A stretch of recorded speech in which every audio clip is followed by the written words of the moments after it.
जल की स्वच्छता और पवित्रता को बनाए रखना है, यह आवश्यक है। हर स्थिति परिस्थिति में हम तटवासी से भी बोलते हैं और परिक्रमावासी से भी बोलते हैं, आनंद से चलना है, आनंद में ही रहना है और आनंद से ही सबसे मिलना है ना। ये बहुत बड़ी साधना है इस सदी का, तटवासी के लिए भी और परिक्रमावासी के लिए। स्थितियां कैसी भी हो, स्थितियां परिस्थितियां कैसी भी हो, तुम आनंद से वंचित मत होना। कारण हर स्थिति परिस्थिति में तुम्हारा गुरु, तुम्हारा गोविंद, तुम्हारा शंकर प्रत्यक्ष है, तुम्हारे साथ में है। इसीलिए आनंद से रहना है ना, आनंद से रहना है, आनंद से चलना है। जीवन को आनंद से जियो,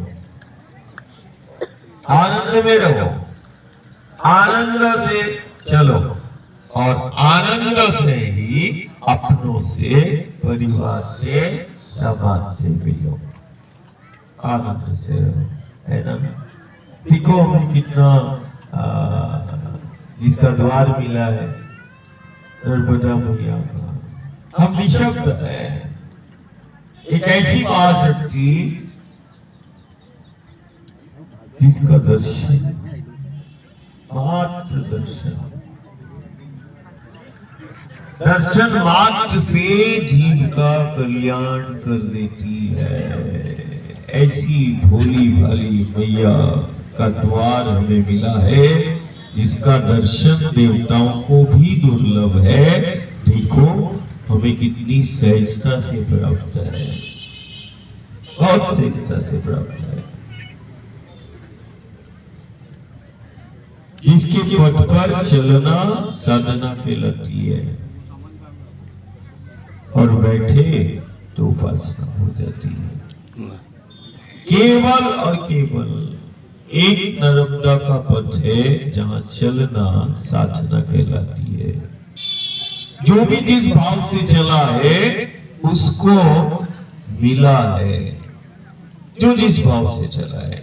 कोई चल के देखे, उसको जीवन भी मिला है, गुरु गोविंद भी मिला है, शंकर भी मिला है।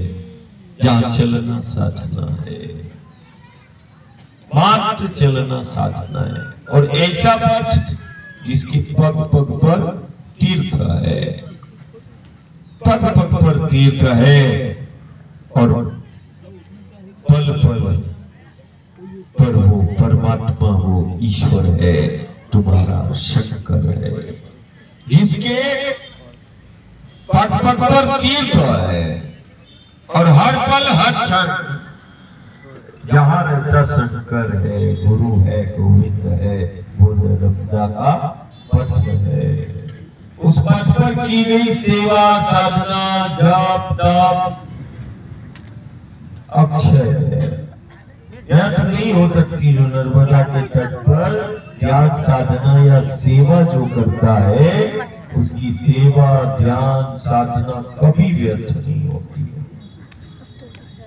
चाहे वो सदाव्रत के रूप में हो, चाहे वो स्वच्छता और पवित्रता के रूप में हो, चाहे उस तट और पथ पर किया गया ध्यान, जप, तप, साधना, सेवा कुछ भी होगी, व्यर्थ नहीं होगा, कभी व्यर्थ नहीं जाती वो क्षण और पल।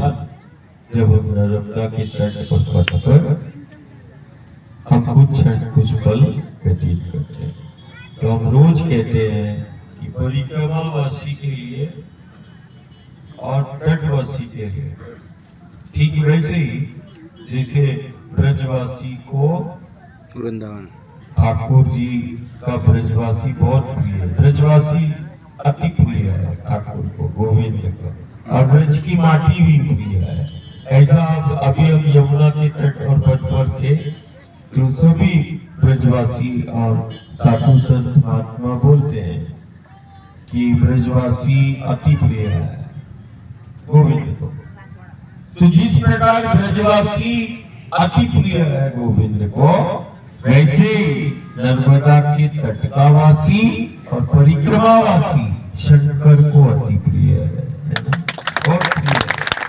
तुम शंकर के प्रिय हो, परम प्रिय हो, अति प्रिय शंकर को जो भाई वो नर्मदा का तटवासी और परिक्रमावासी है। बहुत प्यारे हो, शंकर के प्यारे हो, तटवासी और परिक्रमावासी, इसका हमेशा ध्यान रखना है। और सबसे बेहतर, सबसे सुरक्षित जीवन को जीना है। माँ के संग चलो, माँ के संग रहो और माँ की सेवा करते रहो, है ना? अपनी माटी का मान करना, अपनी माटी से प्रेम करना, बस इस बात का जरूर ध्यान रखना। और निमाड़ का पहचान तो माटी से ही है। हम माटी को पूजते हैं, माटी का मान गुरु गोविंद का मान हो जाएगा। कभी कभी हमने ये भी देखा, भक्त प्रेमी या कोई जमात जो है उसको आने से रोकती है। हो सकता है कि वो समझाने का वो मैं जो जमात को बताना चाहता हूँ कि उसको ऐसा घर को, परिवार को बताओ। मेरा बड़ा इच्छा रहता है, मुझे स्पर्श से या कोई आने से नहीं रोक रहा है। मैं जमात को बोलता हूँ और जमात को समझा नहीं पाती है भक्त को, प्रेमी को। मेरा सिर्फ ध्यान ये रहता है कि जो जहाँ खड़ा है और जहाँ मिलता है वो अपनी माटी का एक बार स्पर्श कर लेता तो वो मेरा सबसे बड़ा मान हो जाता है ना? मेरे अंदर भाव वो है, ऐसा नहीं कि कोई छू नहीं सकता है कोई, लेकिन मैं जिसके कारण गुरु और गोविंद आया वो यही धरा है, वो यही माटी है। कम से कम ये नर्मदा के तट और पथ, ये तीर्थ क्षेत्र में जाने अनजाने से वो यदि अपने सिर को, मस्तिष्क को, वो माटी को नमन कर लेता है तो वो गुरु गोविंद का मान हो जाएगा। ये तो क्षय हो जाएगा, इसका शरीर का क्षय हो जाएगा। तो हमारा प्रार्थना है जमात से भी कि वो समझाने का प्रयास करे भक्त का, प्रेमी को, कि नहीं दादा केवल और केवल ये चाहते, इसीलिए कि जो जिसे मिलता है वो अपनी माटी का मान, वो माटी का स्पर्श कर लेगा, मेरा सबसे बड़ा मान हो जाएगा। कारण में इसी का है ना? तो गुरु गोविंद का भी मान हो गया और गुरु गोविंद जिसके लिए चल रहा है उसका भी मान हो गया। इस माटी को, इस धरती को, इस मात्र को, है ना? तो ये परिक्रमावासी और तटवासी दोनों ध्यान रखेंगे कि जो जहां देख रहा है और जो जहां खड़ा है वो वहां से ही नमन कर ले उस माटी को, हमारा मान हो जाएगा, है ना? बस ये हमारे अंदर भाव आता है। कोई छुआछूत नहीं है, मैं तो हर के साथ में बैठता हूँ, नहीं कुछ नहीं है। बस ये है कि वो जिस युग और सदी, हर युग सदी में गुरु गोविंद इस माटी के लिए आया, कभी भी फिर गंगा, यमुना, गोदावरी के पथ पर चला, उस पथ का स्पर्श हो जाए, उस माटी का नमन हो जाए, यही सबसे बड़ा मान गुरु और गोविंद का हो जाए, है ना? इसका ध्यान रखना है। नर्मदा मैया की जय। और बढ़िया परिक्रमा वासियों के साथ भी तटवासी भी कम से कम थोड़ा थोड़ा चले। बोले 4 कदम चलने से 4 धाम का फल मिल जाता है। बोले कहाँ पर? बोले नर्मदा के पथ पर। पग पग पर 4 कदम चले मतलब श्रेष्ठ तीर्थ, पग पग पर श्रेष्ठ तीर्थ है, करोड़ों तीर्थ है ना? और दूसरा सबसे बड़ा एक और हमारे पास वो आता है कि नहीं, बिना पैंट शर्ट यदि कोई पहने तो वो छू नहीं सकता, कोई नियम नहीं। मैं सिर्फ ये एहसास कराना चाह रहा हूँ कि हम जिस संस्कृति में है, परंपरा है, कुछ मान्यताएं, कुछ मर्यादाएं, ध्यान में, यज्ञ में, अनुष्ठान में, पूजन में, पाठ में, आरती में, मठ में, मंदिर में ये पैंट शर्ट पहन के आरती पूजन पाठ आप बंद करें। पूर्णतः हमने राम के, कृष्ण के, जगदम्बा के, दुर्गा के, काली को, हम अपनी दैविक शक्तियों को इतना साधारण हमने गुरु गोविंद को समझ लिया है कि जब जैसा चाहे वैसा हम छू लें। इससे अच्छा तो तुम शादी ब्याह में तैयार होके जाते हो, ऑफिस भी तुम तैयार होके जाते हो, कहीं रिश्तेदारी के यहाँ जाना है तो बढ़िया तैयार होके जाते हो। जब राम के मंदिर आना हो, कृष्ण के मंदिर आना हो, गुरु के दर पे आना हो, शक्ति के दर पे आना हो, जैसे चाहे वैसे आ जाओ, इसके लिए कोई वो नहीं। ये क्या बात हुई? मठ में, मंदिर में बात मेरी नहीं है, बात उस सनातन की है, उस संस्कृति की है जिसमें खेले कूदे हैं। बात उस धर्म की है जिस धर्म से तुम्हारा संबंध है, जिस संस्कृति से तुम्हारा संबंध है, वो केवल और केवल सनातन है।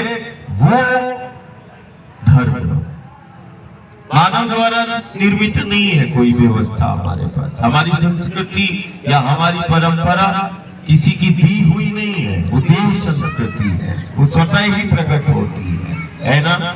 तो हमारा है ज्ञान में, साधना में, सेवा में, यज्ञ में, अनुष्ठान में, पूजन में, पाठ में, आरती में, ठीक ही नहीं, मठ में, मंदिर में, ज्ञान, यज्ञ, अनुष्ठान, पूजन, पाठ, आरती या किसी मठ, चाहे छोटा हो चाहे बड़ा हो, हमारे लिए तो नर्मदा का तट ही मठ है, जीवंत मठ है। हमसे कोई कहता है कौन है, बोले दादा का आश्रम कहाँ है, मठ कहाँ है, तो मैं जमात को बोलता हूँ कि तुम्हें कैसे देख रहे हो कि नहीं, अलग से कोई हमारा मठ नहीं रहता। हम तो कभी ये नर्मदा के, गंगा के, यमुना के तट हमारे मठ है। मेरा तट मेरा मठ है। क्या है? मठ है।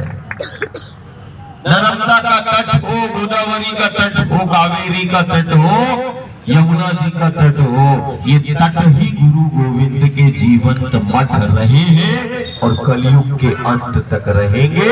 और इसी तट रूपी, पथ रूपी मठ में कल भी चले, आज भी चलेंगे और अंत तक चलते रहेंगे और तुमसे मिलते रहेंगे। तो मेरी प्रार्थना है कि हम अपने देवी देवताओं को, अपने गुरु गोविंद के दर को और गुरु गोविंद को, उस मां को, शक्ति को इतना हल्का हम ये अपनी उसको ना बनाए। ध्यान में, यज्ञ में, अनुष्ठान में, पूजन में, पाठ में, आरती में, मठ में, मंदिर में, कभी घर से ही निकलो बढ़िया धोती, गमछा, जो पारंपरिक तुम्हारी वेशभूषा है, उसमें तुम अपने ठाकुर जी के लिए, चाहे वो खाटू श्याम का दरबार हो, श्रीनाथ जी का दरबार हो, बाके बिहारी का दरबार हो, साधारण नहीं है मेरा बाके बिहारी, साधारण नहीं है मेरा गोविंद। तुम तो आए दिन ही बोले कहाँ जा रहे हैं, बोले थोड़ा मंदिर है। अरे मंदिर में अपनी सभ्यता के साथ जाओ, पारंपरिक वेशभूषा के साथ जाओ। कोई तुम्हें देखे तो वो जीना सीख जाए, कोई तुम्हें देखे तो वो गुरु गोविंद के दर पे आना सीख जाए। ऐसे चलो। बात नियम की नहीं है, मैं तो वो पागल हूँ कि ऐसे ही देखा है, मेरे पास कोई नहीं है। जब मैं नियम नहीं, मैं तो माँ की गोद में रहता हूँ, मेरे पास कोई नियम नहीं, मैं विधि नहीं बता रहा हूँ, मैं नियम नहीं बता रहा हूँ, ये कोई नियम विधि नहीं है। ये तुम्हें सिर्फ जीना सिखा रहा हूँ कि ये मर्यादा है, ये संस्कार है। हम बात मर्यादा और संस्कार की कर रहे हैं, बात हम संस्कृति की कर रहे हैं, हम किसी पंथ संप्रदाय की नहीं कर रहे हैं। संस्कृति एक ही है, धर्म भी एक ही है, पंथ अलग हो सकता है, जाति अलग हो सकती, माटी थोड़ी ना एक अलग अलग होगी, माटी हमारी एक है। भाषा अलग हो सकती है, भाव थोड़ी ना अलग हो सकता, भाव एक, भाषा अनेक। धर्म और संस्कृति एक ही है। तो हमारी प्रार्थना है कि इसमें तटवासी भी, परिक्रमावासी भी सब ध्यान रखेंगे कि अब जब भी मठ मंदिर जाओ अपने, तो पारंपरिक वेशभूषा, और घर के अंदर भी रहो तब भी तुम ये पैंट शर्ट और कुर्ता पैजामा पहन के पूजन पाठ करना बंद कर दो। ये हमारी सनातनी व्यवस्था नहीं है। तुम केवल हमारी एक बात मानना, मर्यादा में गुरु और गोविंद के मठ और मंदिर चले जाना। जो मर्यादा में है उसके जीवन के अस्तित्व को कोई चुनौती नहीं दे सकता। यही सनातन है ना। और ये सनातन जीवन वो धरा पर है, धेनु पर है, गंगा पर है, नर्मदा पर है, पेड़ों पर है, पहाड़ों पर है। ये सनातन है। ये सनातन जीवन की प्रामाणिकता है जो तू देख रहा है। तुझे यदि सनातन देखना है तो राम का चरित्र देखना, कृष्ण का चरित्र देखना। सनातन की समर्थता और सनातन की जीवंतता यदि देखना है तो देख गुरु और गोविंद के चरित्र को देख राम और कृष्ण के चरित्र को देख। सनातन की समर्थता और सनातन की जीवंतता का प्रत्यक्ष प्रमाण है मेरे गुरु और गोविंद का चरित्र है। जय। बड़े प्रेम से आनंद के साथ आगे चलना है। आनंद से रहना, आनंद से चलना और आनंद से ही अपनों से मिलना है। हर स्थिति परिस्थिति में अपने गुरु, अपने गोविंद को, अपने राम जी को, अपने ठाकुर जी को हर स्थिति परिस्थिति में स्थित जानना, वो तुम्हारे साथ में है। हम 2 हैं कि हम 5 हैं कि हम 7 हैं, क्यों कितने चल रहे हैं? बोले हमारे साथ 5-7 लोग चल रहे हैं। कोई बोला 10, हम साथ में चल रहे हैं। परिक्रमावासी ध्यान दे कि 2 नहीं चल रहे साथ में, 5 नहीं चल रहे साथ में, 10 नहीं चल रहे साथ में। बोले कितने लोग हैं? बोले 2 है। कोई बोल रहा है 7 है, कोई बोल रहा है 10 है। नहीं, सबको एक भाव में बोलना है। यदि कोई एक दूसरे से पूछे कितने लोग साथ में हैं, बोले ये तो नहीं पता, लेकिन माँ साथ में है। क्या साथ में है? माँ। 2 क्या 5 क्या 10? नहीं, हम लोग तो 5 लोग साथ में है। नहीं, माँ साथ में है, गुरु साथ में है, संकल्प साथ में है, शंकर साथ में है, शंकर साथ में है, माँ साथ में है। बस ये भाव के साथ अपने को चलना है ना। यूनिकोस मीजुजा पटिसी माँ साथ में है, शंकर साथ में है। प्रत्यक्ष यदि कोई भूमंडल पर कहीं शंकर न मिले तो सिर्फ नर्मदा के पथ पर शंकर प्रत्यक्ष मिले। चाहे कंकर के रूप में देखना हो तो देख लेना, और चाहे गुरु और संत के रूप में देखना हो तो देख लेगा। जैसी जिसकी सामर्थ्य है, शंकर लेकिन प्रत्यक्ष है। लेकिन शंकर साथ में है, गुरु साथ में है, माँ हमारे साथ में है। इसीलिए आनंद से चलना, आनंद में रहना और आनंद से अपनों से मिलना। इसी परिक्रमावासी के लिए नहीं, तटवासी के लिए भी है।